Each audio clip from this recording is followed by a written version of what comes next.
Selamat jumpa kembali bersama saya Satria dari reporter media SRN TV, meliput secara langsung peristiwa perselisihan antar warga di RW 10 Kelurahan Kapasari, Kecamatan Genteng, Surabaya.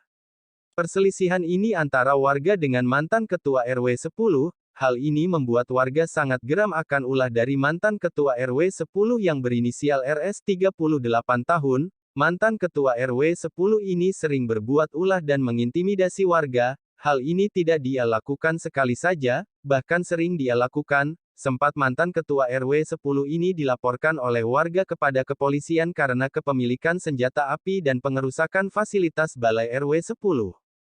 Berupa pemecahan kaca jendela, tetapi begitu ditindaklanjuti oleh aparat kepolisian dan diadakan penggeledahan di kediamannya, Senpi tidak ditemukan di rumah. Hanya ditemukan alat berupa bong untuk menyabu, kemudian dites urin dengan hasil positif. Lalu diproses untuk rehabilitasi di BNN, itu pun menurut warga hanya dijalankan selama 25 hari saja. Setelah keluar beliau berbuat ulah kembali, hal ini yang membuat warga cukup geram dan membuat petisi yang telah ditandatangani 50 kepala keluarga supaya mantan RW 10 ini tidak tinggal lagi di lingkungan kampung tersebut. Hal ini kemudian membuat aparat terjun kembali untuk mendamaikan kedua belah pihak. Tampak yang hadir di Balai RW 10 Kapolsek Genteng, Kompol Bayu Halim Nugroho beserta jajarannya, Koramil Genteng, Camat Genteng Aries Hilmi, Lurah Kapasan Ernu Cakim, Ketua RT 1 Moh Nur, Ketua RW 10 yang baru Zulkli, tokoh masyarakat, kuasa hukum warga Riki Wirawan AMD, keperawatan, SHMH, para perwakilan warga, LSM dan beberapa media. Dalam hal ini oleh tiga pilar dan warga menunggu mantan RW 10 untuk dihadirkan sampai pukul 12.30 waktu Indonesia Barat. Mantan wakil RW 10 itu tidak hadir di lokasi. Akhirnya oleh pihak kepolisian dalam hal ini Kapolsek meminta untuk menunggu dan dijadwalkan di kantor kepolisian Polsek Genteng sore hari saja. Demikian laporan saya Satria dan kameramen media SRN TV di lokasi, mohon undur diri, sampai berjumpa kembali dalam liputan lainnya. Salam pemersatu bangsa dan bebaskan generasi muda akan bahaya narkotika serta kenakalan remaja. Ya, dalam rangka giat podcast yang hari ini mau izin sebagai tugas dengan sebagai Kapolsek yang baru, gimana dan untuk menyikapi permasalahan yang terjadi di RW dan RT setempat ini? Baik, jadi ini salah satu bukti bahwa kami tadi juga ada juga Pak Camat, bahwa salah satu peran kami adalah melakukan pengawasan dan pengendalian terhadap warga lingkungan. Jadi ada permasalahan warga, ini adalah satu bukti kami hadir tengah-tengah masyarakat.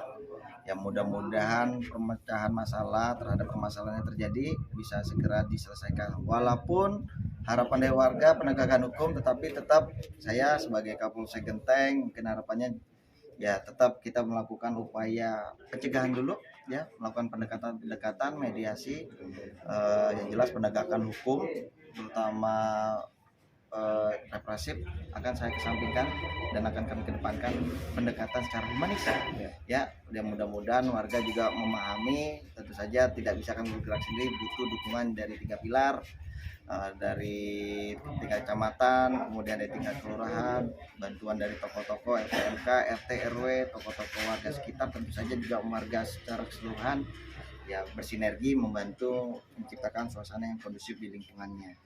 Ya, terus terkait dengan laporan di Polres ini sampai sekarang belum ada tindak lanjutnya, bagaimana? Bukan masalah tindak lanjut, balik lagi proses itu kan ada tahapannya, lidik, sidik, kemudian sejauh makna. Dan saya bilang dalam penyelesaian permasalahan sosial tidak semuanya diselesaikan secara penegakan hukum. Ya, itu yang perlu saya sampaikan. Jadi masih sejauh sekali untuk penegakan hukum, tetapi tetap prosesnya kita dalami, ya, sambil berjalan proses pendekatan permasalahan secara sosial juga kita lakukan pendekatan, ya.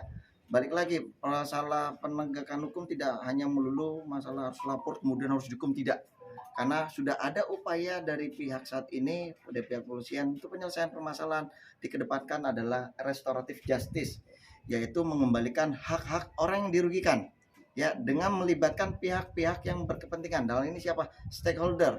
Kalau di sini lingkupnya di tingkat kelurahan, berarti di situ ada RT, RW, LPMK, kemudian ada Babin Kamtipmas, ada Babinsa, ada Pak Lurah.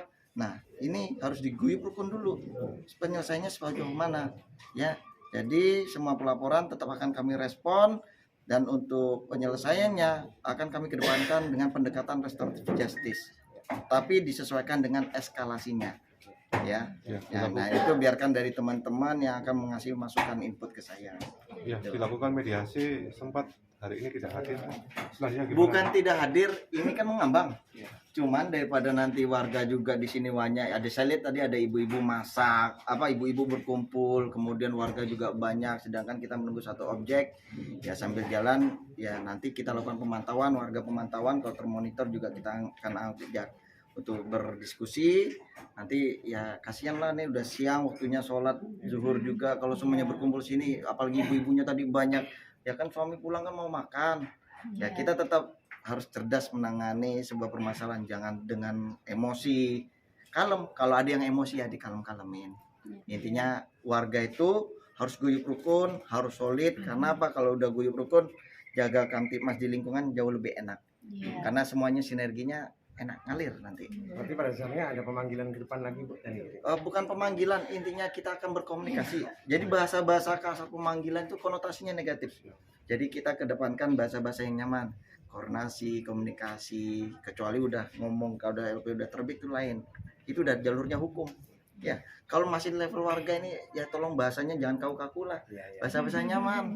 Ya kita akan diskusi, berkomunikasi, coba kita ajak ngobrol, cangkruan. Ya, bahasa-bahasa itu biar tidak diplesetkan, nanti kaku nanti orangnya. Kalau sudah mengenai kalau ada kepemilikan senjata api itu kan sudah bentuknya pidana dan ya. Senjata api seperti apa?